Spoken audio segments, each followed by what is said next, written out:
Is it ready? It's ready. Yay. Okay. Welcome, everyone.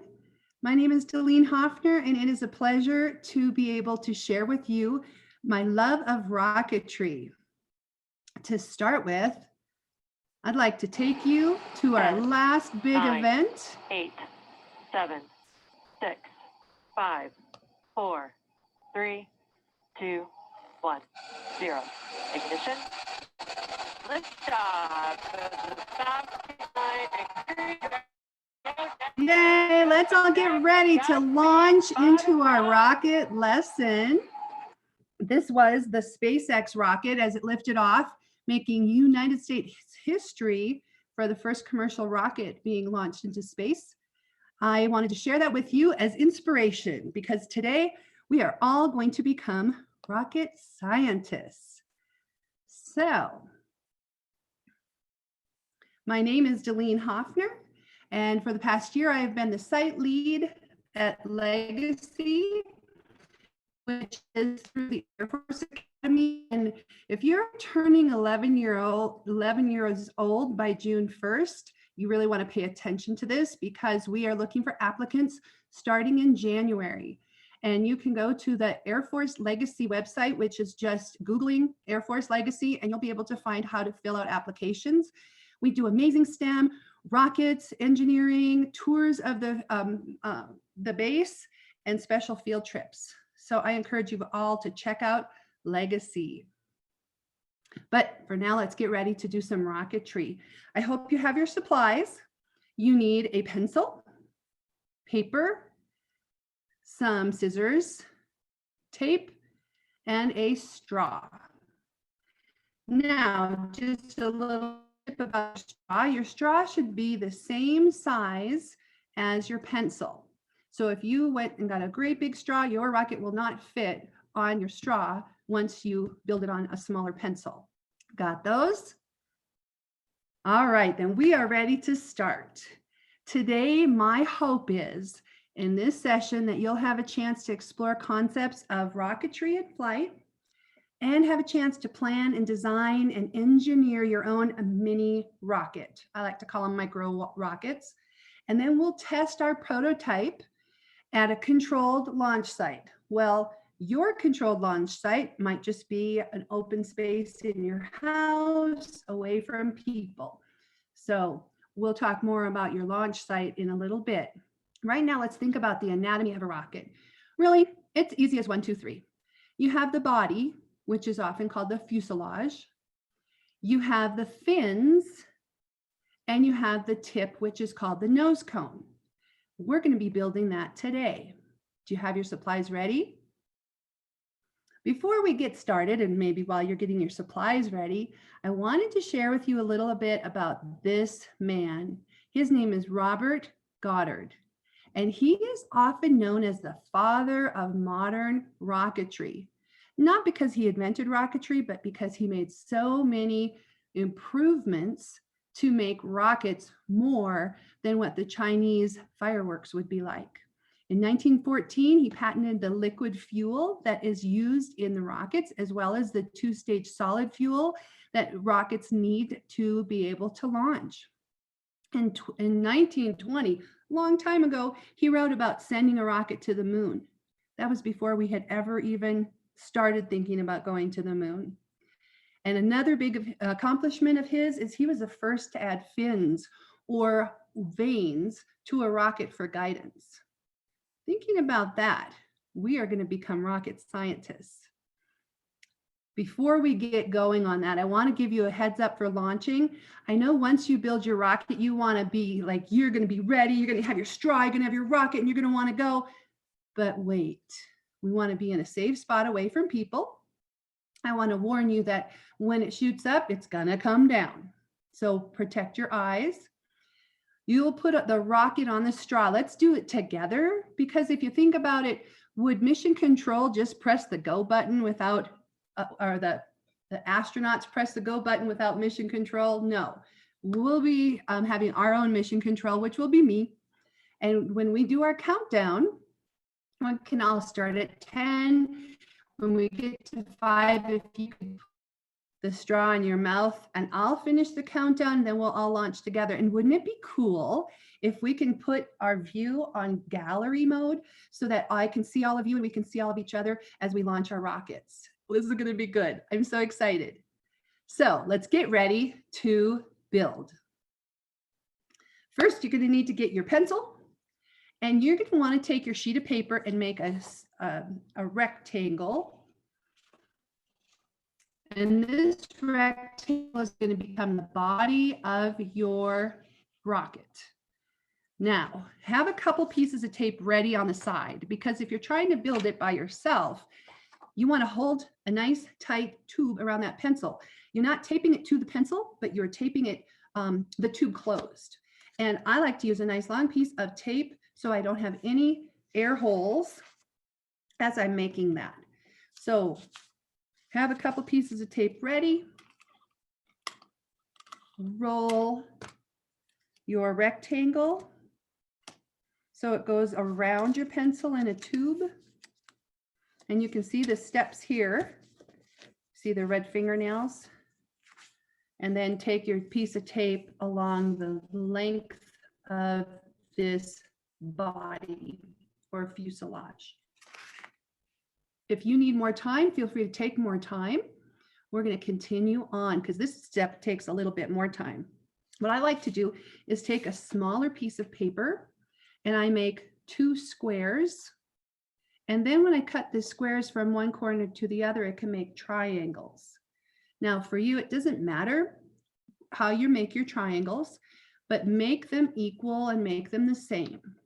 Then you're going to tape those to the bottom or one end of your rocket, which will then become the bottom. How are we doing so far?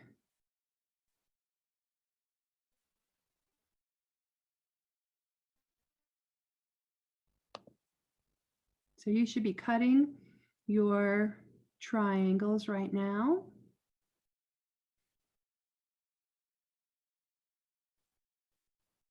We're going to tape those down. You do not want to tape this to the pencil though, so keep testing to see that your rocket can slide off your pencil.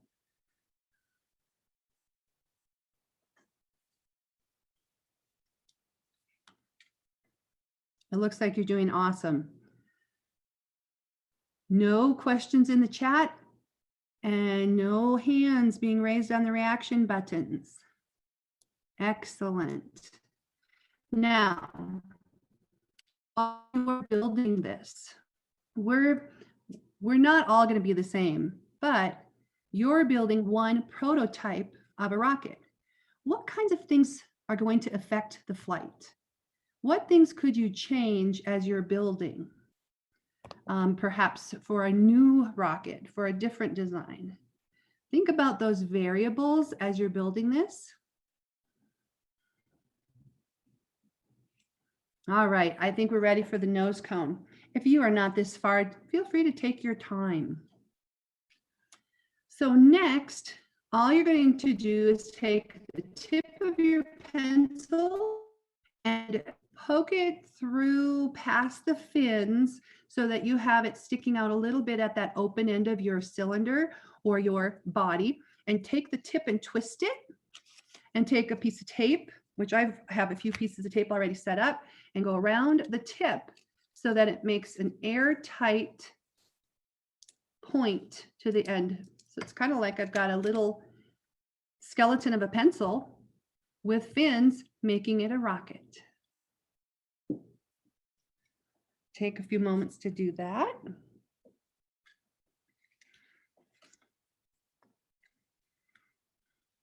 Any questions or problems? Feel free to put those in the chat or unmute yourself and go ahead and ask. All right, so far so good. Again, your rocket will look like this by the end. And this is a closer view of the tip, so you can see how that twist that you made at the tip for the nose cone will actually be taped down completely. Looking good. While you're finishing your rocket, I just want to remind you about these pre-launch instructions that we're going to wait.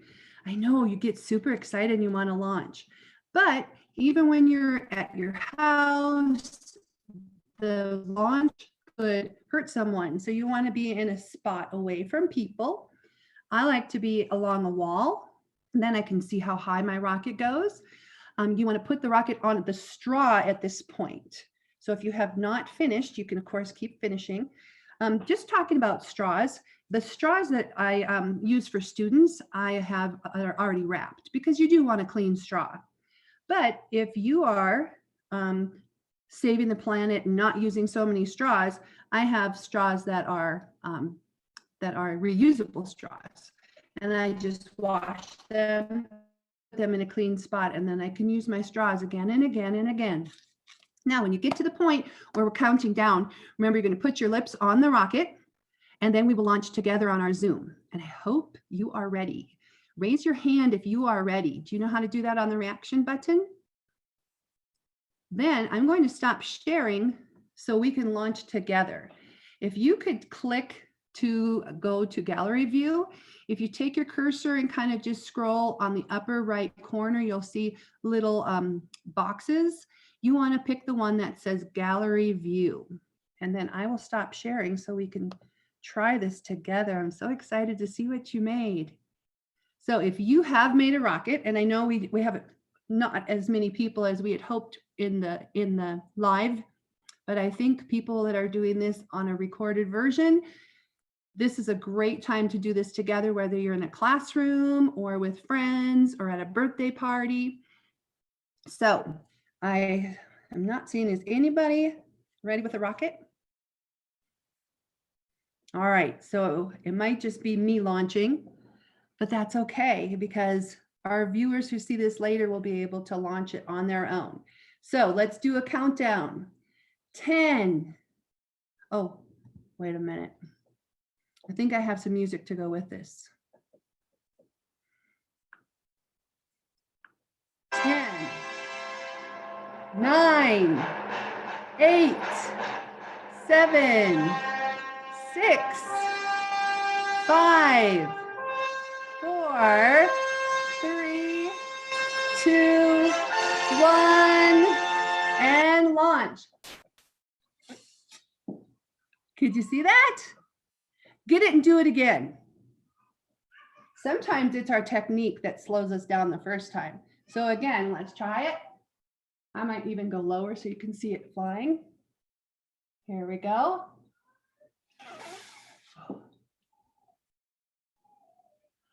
Test it out with a different straw if you'd like. All right, excellent job, everybody. Now I'm going to go back to share my screen. Let's think a little bit more about us as rocket scientists and what we do to improve the situation. What does that mean?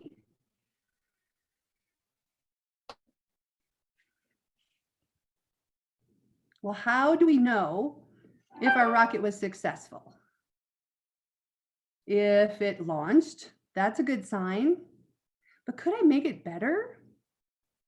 Could it make it go further? How can I keep track of this success that I have? Would I only do it one time, or could I repeat my tests over and over again? Well, that's what we call experimental design. And we want to make sure we're doing a good science experiment, just like rocket scientists would. So let's see if there's a way we can measure. Did you notice what I have in the background? I have a wall with some measuring places on it. I like to do at least 3 test launches, and I like to take notes. So here is how we start. I recommend starting at 0.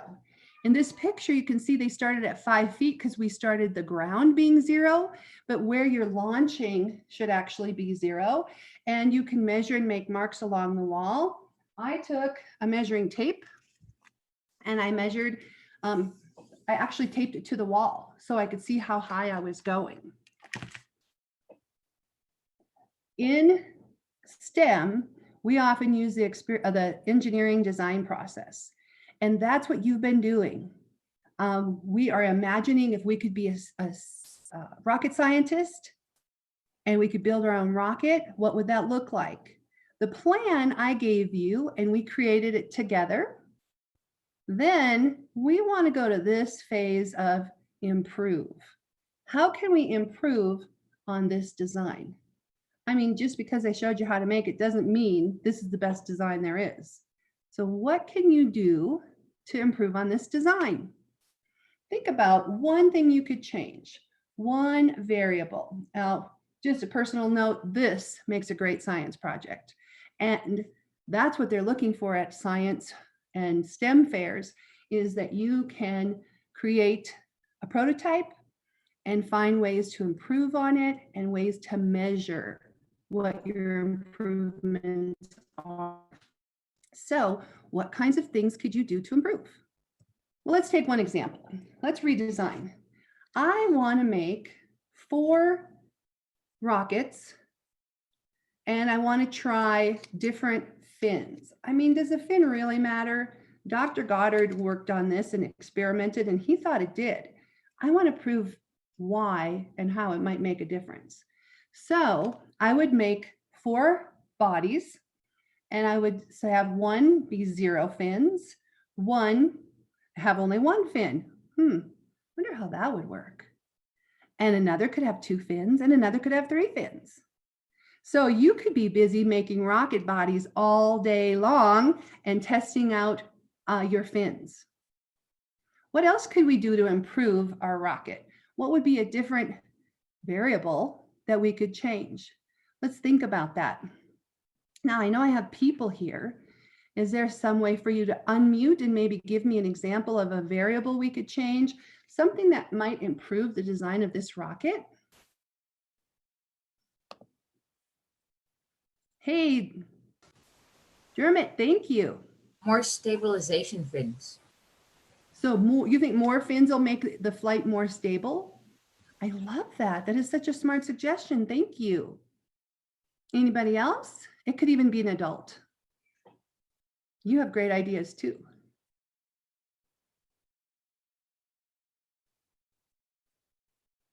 Dermot, do you have any more?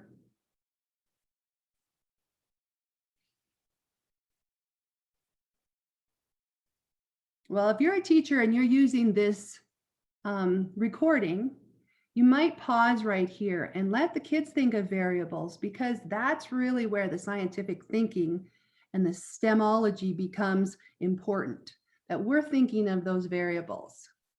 So what kinds of things would you possibly think of that affects a rocket?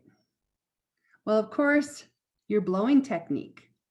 There's a company, there's probably several companies who have a machine that can puff out the air faster and harder than we can. That might be a way to test the variable. I can only blow so hard with this straw. Maybe someone else can blow harder. So it's hard to tell how much we're blowing. That's a variable we can't control. The rocket design we can. Well, what part of the rocket design do you think you could change? Well, I'm looking at my rocket. What could I change about this rocket? I could change the size.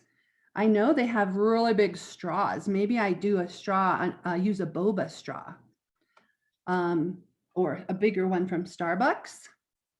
Maybe I use smaller straws. What about the number of fins? The size of the fins, the shape of the fins. You know, I made little triangles, but I've seen kids design some really cool fins. They've actually put them on the side of the body and made it more like an airplane. What about the nose cone? Does the nose cone have to have the tip closed? What about using tape or glue? Does it make it heavier or lighter if I use tape? These are all things you could experiment with. So when you are building, you can get to a point where you're making a claims evidence. So smart scientists and scientists who really want to learn and grow like to have discussions and dialogues. And they make a claim, which is, because I did this, this is what I think, this is what I could prove because I have evidence. So you might say something like, I claim that a rocket's height is improved when you use shiny paper, because shiny paper will cut through the atmosphere better and doesn't have as much resistance. Now, I would have to do tests and experiments to prove that. What was the claim that I made? Do you remember? Oops. I was claiming that my rocket would change if I used a certain number of fins. So what I could do is I could claim that a rocket's height is improved when you add more fins, because I'm going to use what Dermot said, it helps with the guidance and the steering. So it's more streamlined and it goes straight. What other things could you experiment with?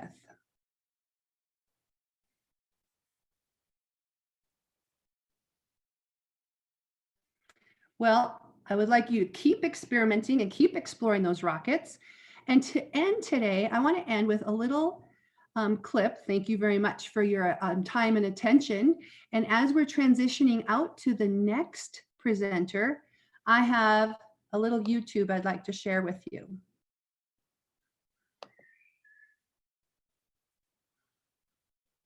Let's see if we can learn a little bit more about rockets.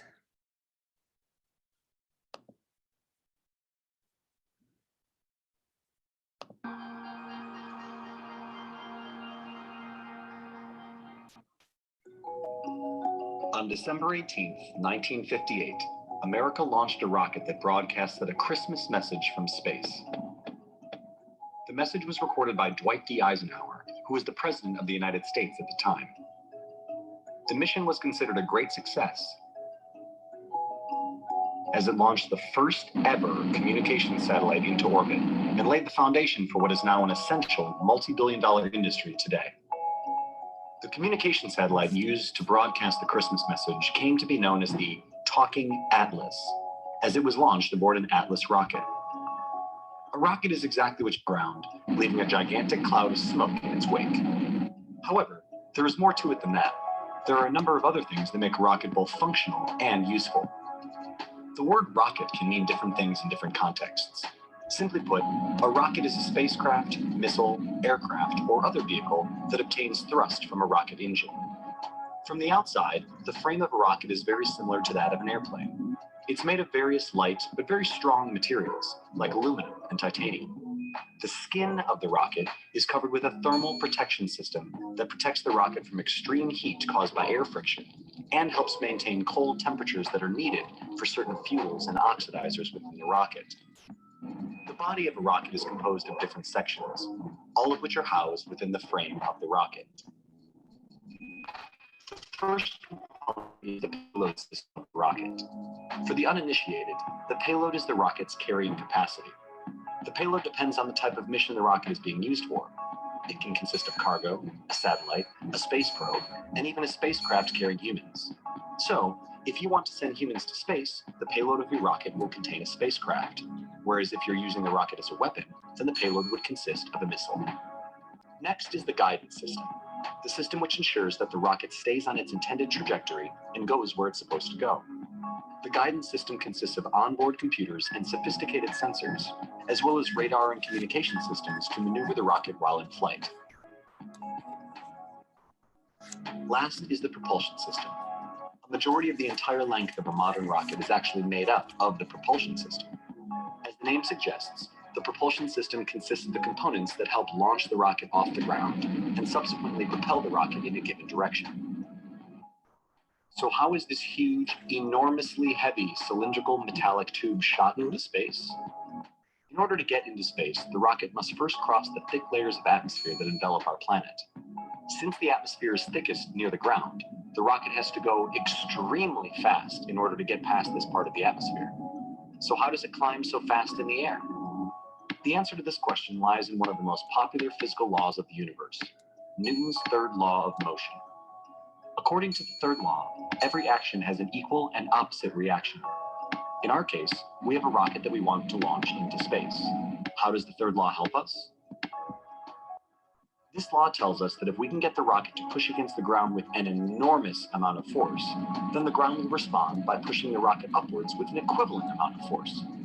That's where the rocket engine comes into play. A rocket engine works by burning either a liquid or solid fuel in the presence of an oxidizer. When the combustion reaction occurs, it throws out a great deal of mass as a byproduct of the reaction. These byproducts are released at great speed through the bell-shaped nozzles that you see at the bottom of rockets. Since the rocket pushes the exhaust down, the exhaust responds by pushing the rocket up at great speeds, which lifts the rocket off the launching pad and propels it upwards into space. In a way, say the rocket shoots upward by throwing hot gases from its exhaust nozzles below. If you have ever seen a rocket launch in person, or even seen a rocket launch video on the internet beyond the liftoff phase, you may have noticed that a rocket doesn't maintain a straight trajectory all the way up. It lifts off perfectly vertically, but at around the 1 minute mark of the flight, it starts turning and going laterally. That is a flight maneuver known as the gravity turn. It's a trajectory optimization technique that's always employed while launching rockets because it offers two benefits. First, it uses gravity to steer the rocket onto its desired trajectory, which helps to save rocket fuel. Second, it helps to minimize aerodynamic stress on the launch vehicle. If a rocket continued going up without tilting at all, it would reach a point where it would run out of fuel. That's why it tilts slightly after lifting off straight up, thanks to the exhaust nozzles of the rocket, which can be swiveled from side to side in order to alter the direction of the thrust. Once a rocket lifts off, parts of it are sequentially separated or jettisoned at predefined intervals. For instance, if a spacecraft is being launched with a rocket, then its rocket boosters are separated first, followed by the external tank. These separated parts blast off from the spacecraft and splash down in the Atlantic Ocean, where they can be retrieved. The spacecraft then maneuvers on its own using its main engines to reach the desired orbit. Similarly, if an unmanned satellite is launched on a rocket, the sole purpose of the rocket is to get the satellite into its intended orbit. Once there, the satellite stays in the orbit and does a small amount of maneuvering using its own engines. All in all, rockets are used only to get stuff into space, period. Once a rocket has done its job, it's separated in parts from the stuff that it carries, as it's no longer considered an operation requirement of the mission. Space agencies all over the world and decades now. As such, it's only fair to say that we wouldn't have been able to understand and explore space nearly as much as we have, if not for those tall, cylindrical, metallic tubes that shoot up from the ground in a bid to expand man's reach beyond this planet.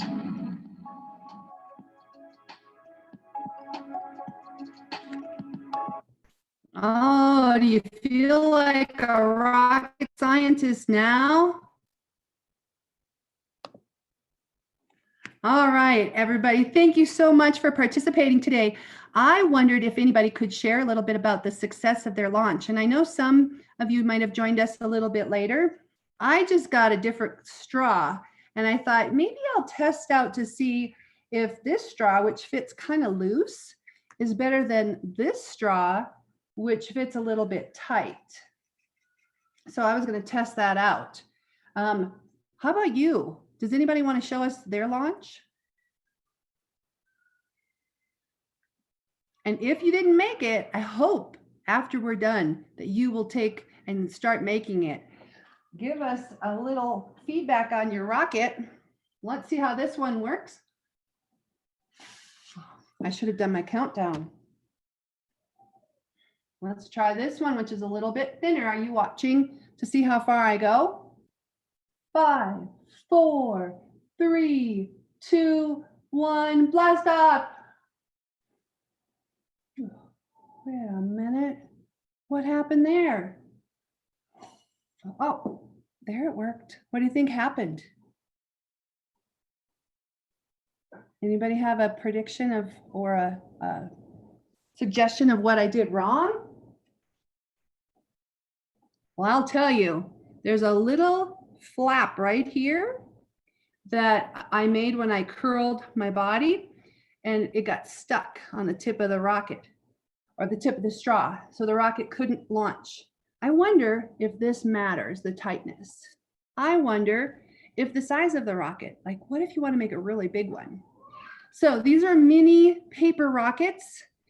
you can experiment with those and test out all those variables.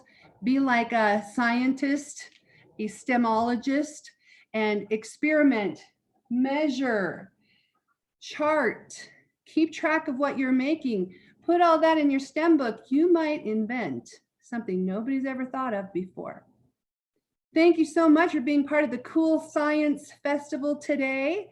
Share this experiment with your teachers, because you can find this on the Cool Science channel, where all of these videos are being, or all of these experiments and labs are being recorded. So we could use them in the classroom, we could use them at our birthday party, we can keep investigating. Thank you so much for being here. I'm going to leave you today with just one thought. If a scientist would quit his experimenting because it didn't work the first time, think of how many inventions we might never have had. So never give up. Keep exploring, keep experimenting, and enjoy the learning that comes along with it. Thanks, everybody. Thank you so much.